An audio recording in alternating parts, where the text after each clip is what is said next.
Sir ಇವಾಗ fundamental rights ಅನ್ನೋದ್ರ ಬಗ್ಗೆ ನಾವು ಮಾತಾಡ್ತಾ ಇದ್ವಿ. ನಾವು ಯಾವುದೇ ಈಗ ಯೂಟ್ಯೂಬರ್ಸ್ಗಳಾಗ್ಬೋದು, ಸಾಮಾನ್ಯ ವ್ಯಕ್ತಿಗಳಾಗ್ಬೋದು, ಮೀಡಿಯಾ ಆಗ್ಬೋದು, ಯಾರೇ ಆಗಲಿ ಯಾವುದೋ ಒಂದು ವಿಚಾರದಲ್ಲಿ ಏನೋ ಒಂದು ಮಾತಾಡಿದಾಗ ಕೆಲವೊಂದಿಷ್ಟು ಜನಗಳು ಡಿಫಾಮೇಷನ್ ಕೇಸ್ ಹಾಕ್ಬಿಡ್ತೀನಿ, ಮಾನನಷ್ಟ ಮೊಕದ್ದಮೆ ಹಾಕ್ಬಿಡ್ತೀನಿ ಅಂತ.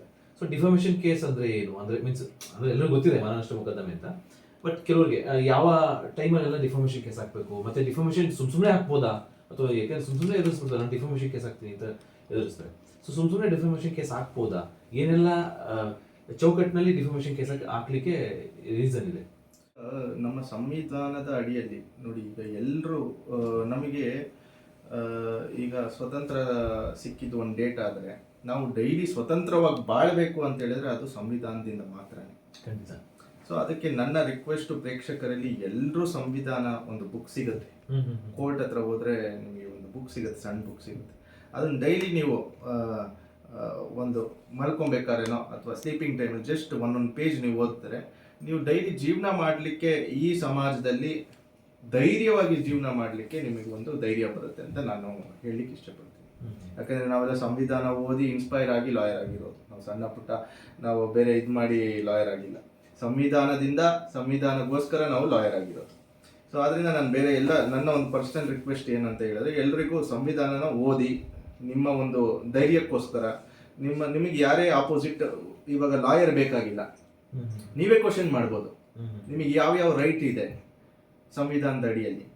ಸೊ ನೀವು ಕ್ಲೀನಾಗಿ ತಿಳ್ಕೊಬೋದು. Point number 1. ಪಾಯಿಂಟ್ ನಂಬರ್ 2, ನೀವೇನು ಕೇಳಿದ್ರಿ, ಈಗ ಡಿಫರ್ಮೇಷನ್ ಕೇಸ್ ಬಗ್ಗೆ ಕೇಳಿದ್ರಿ, ಅದನ್ನು ಕಾನೂನಿನ ಚೌಕಟ್ಟಲ್ಲಿ ಮಾಡಬೇಕಾಗಿ ಬರುತ್ತೆ ಸರ್. ಈಗ ಆರ್ಟಿಕಲ್ 19(1) ಅಂತ ಹೇಳಿದೆ, 19 Clause 1. ಅದ್ರ ಪ್ರಕಾರ freedom of speech and press ಅಂತ ಇದೆ. ಪ್ರೆಸ್ನವ್ರಿಗೆ ರೈಟ್, ನಿಮ್ಮೆಲ್ಲರಿಗೂ ರೈಟ್ ಕೊಟ್ಟಿರುವಂತಹ ಒಂದು ಆರ್ಟಿಕಲ್, ಅದು ಅನುಚ್ಛೇದ. ಸೊ ಅದರಲ್ಲಿ ತಾವು ಎಲ್ಲರೂ ಎಲ್ಲೇ ಒಂದು ಅನ್ಯಾಯ ನಡೆದಲ್ಲಿ ವಾಯ್ಸ್ ಮಾಡಬೇಕು, ನಿಮ್ಮ ಮೀಡಿಯಾದ ಮೂಲಕ, ಅದು ಪತ್ರಿಕೆ ಮೂಲಕ ಆಗಲಿ ಅಥವಾ ಪ್ರಿಂಟ್ ಮಾಧ್ಯಮ ಮೂಲಕ ಆಗಲಿ ಅಥವಾ ವಿಡಿಯೋ ಮಾಧ್ಯಮ ಮೂಲಕ, ಟಿ ವಿ ಮೂಲಕ ಆಗಲಿ, ವಾಟ್ ಎವರ್ ಇಟ್ ಈಸ್, ಅದರಲ್ಲಿ ಮಾಡಬೇಕಂತ ತಮ್ಮ ಇದಿದೆ. ಬಟ್ ಅದಕ್ಕೆ ಕೆಲವೊಂದು ಕಂಡೀಷನ್ಸ್ ಇದೆ.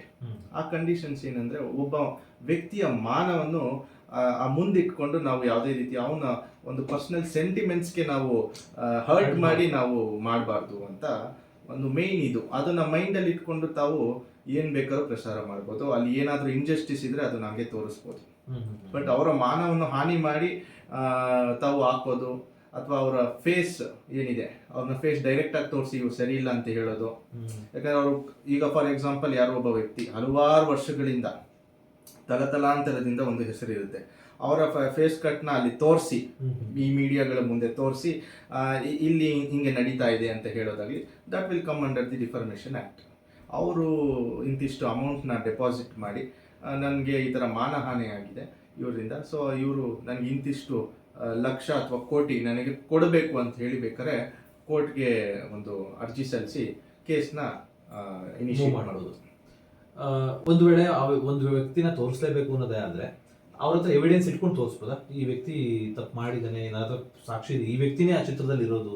ಖಂಡಿತ. ನಿಮ್ಮಲ್ಲಿ ಎವಿಡೆನ್ಸ್ 100% ಇದ್ದಲ್ಲಿ ಏನಾಗುತ್ತೆ, ನೀವು ತೋರಿಸಿದ್ರೆ ಕೂಡ ನಾಳೆ ದಿನ ಆ ವ್ಯಕ್ತಿ ನಿಮ್ಮ ಮೇಲೆ ಡಿಫರ್ಮೇಷನ್ ಕೇಸ್ ಹಾಕಿದಲ್ಲಿ ನೀವು ಕೋರ್ಟ್ನಲ್ಲಿ ಏನು ಎವಿಡೆನ್ಸ್ ಇದೆ ಅದನ್ನು ಸಲ್ಲಿಸ್ಬೋದಲ್ಲ.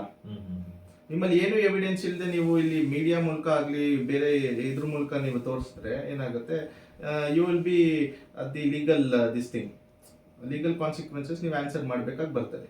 ಸೊ ಆದ್ದರಿಂದ ಎಲ್ಲ ಒಂದು ದಾಖಲೆಗಳನ್ನ ಇಟ್ಕೊಂಡು ನೀವು ಮಾಡಿದಲ್ಲಿ ನಿಮ್ಮ ಇದಕ್ಕೆ ಒಳ್ಳೆಯದು ಅಂತ ಹೇಳಿ ಇಷ್ಟ ಸರ್. ಮತ್ತು ಈಗ ಈ ಡಿಫಾಮೇಷನ್ ಕೇಸ್ ಹಾಕ್ತಾರೆ, ಹಾಕಾದ್ಮೇಲೆ ಒಂದು ವೇಳೆ ಅದು ಪ್ರೂವ್ ಆಗಲಿಲ್ಲ, ಯಾರು ಹಾಕಿದ್ರು ಸುಮ್ಮನೆ ಹಾಕ್ಬಿಡ್ತಾನೆ, ಅವನ ಹತ್ರ ದುಡ್ಡಿರುತ್ತೆ, ನಾನು ಈಗ ಒಂದು 10% 20% ಎಷ್ಟು ಡೆಪಾಸಿಟ್ ಮಾಡ್ಬೇಕಲ್ಲ, ಡೆಪಾಸಿಟ್ ಮಾಡ್ತಾನೆ, ಒಂದಿಷ್ಟು ಕೋಟಿಗಳನ್ನ ಹಾಕ್ತಾನೆ ಯಾರ ಮೇಲೆ. ಬಟ್ ಒಂದು ವೇಳೆ ಅದು ಪ್ರೂವ್ ಆಗಲಿಲ್ಲ, ಯಾಕೆಂದ್ರೆ ಇವ್ನು ಮಾಡಿದ್ರೆ ಇವನೇ ದೊಡ್ಡ ಕಳ್ಳ, ಫಾರ್ ಎಕ್ಸಾಂಪಲ್ ಯಾರೋ ಒಬ್ಬ ಇವನೇ ಕಳ್ಳ, ಆ ಕಳ್ಳನ್ನು ತೋರಿಸಿದೀನಿ, ನಂದೇನು ತಪ್ಪಿದೆ ಅಂತ ಒಂದು ಎವಿಡೆನ್ಸ್ ಕೊಟ್ಟು ಅವಾಗ ಏನಾಗುತ್ತೆ? ಈಗ ಕೇಸು ನೀವು ಹಾಕಿರ್ತೀರ, ಅದಕ್ಕೆ ರಿಪ್ಲೈ ಇವ್ರು ಕೊಟ್ಟಿರ್ತಾರೆ. ರಿಪ್ಲೈಯಲ್ಲಿ ನಾನೇನಾದರೂ ಸೋತ್ರೆ ನಾನು ನಿಮಗೆ ಇಂತಿಷ್ಟು ಅಮೌಂಟು, ಅಥವಾ ಅವರು ಸೋತ್ರೆ ಅವ್ರಿಗೆ ಇಂತಿಷ್ಟು ಅಮೌಂಟ್ ಅಂತ ಇರುತ್ತೆ. ಸೋತವರು ಅಮೌಂಟನ್ನ ಇವ್ರಿಗೆ ಕೊಡಬೇಕಾಗಿರುತ್ತೆ. ಅಂದರೆ ಡಿಫಾಮೇಷನ್ ಕೇಸ್ ಹಾಕ್ತವ್ರೆ ಕೊಡಬೇಕಾಗುತ್ತೆ. ಹೌದು, ಇದರಲ್ಲಿ ಬಿಕಾಸ್ ಆ ಕಂಡೀಷನ್ ಹಂಗಿರುತ್ತಲ್ಲ, ಆ ಕಂಡೀಷನ್ ಮೇಲೆ ಕೇಸ್ ನಡೆಯುತ್ತೆ. ಆ ಡೆಪಾಸಿಟ್ ಮೇಲೆ ಕೋರ್ಟ್ ಫಸ್ಟ್ ಕಟ್ಟಿಸ್ಕೊಂಡು ಅದು ಇದು ಮಾಡುತ್ತೆ. ಆ ಡೆಪಾಸಿಟ್ ಮಾತ್ರ ಹೋಗುತ್ತಾ ಅಥವಾ ಮತ್ತೆ ಇವ್ರಿಗೆ ಕೊಡ್ಬೇಕಾಗತ್ತಾ? ಅದೇ ಅದು ಲಾಸ್ಟ್ ಯಾವ ರೀತಿ ಕೋರ್ಟ್ ಅದನ್ನ ಓಕೆ. ಕೇಸನ್ನ ನಡೆಸಿ ಜಡ್ಜ್ಮೆಂಟ್ ಕೊಡುತ್ತೆ ಅದ್ರ ಮೇಲೆ ನಾವು ಮಾಡ್ಕೋಬೇಕಾಗತ್ತೆ. ಓಕೆ ಸ್ನೇಹಿತರೆ, ನೋಡಿದ್ರಲ್ಲ, ನಾವು ಒಂದಿಷ್ಟು ಮಾಹಿತಿ ಕೊಟ್ಟಿದ್ದೀವಿ. ಇದು ನಿಮ್ಗೆ ಯೂಸ್ ಆಗಿರುತ್ತೆ ಅಂತ ಅನ್ಕೋತೀನಿ. ಇದೇ ಥರ ಕಂಟೆಂಟ್ ಜೊತೆಗೆ ನಾವು ಮುಂದೆ ಬರ್ತೀವಿ. ಧನ್ಯವಾದಗಳು.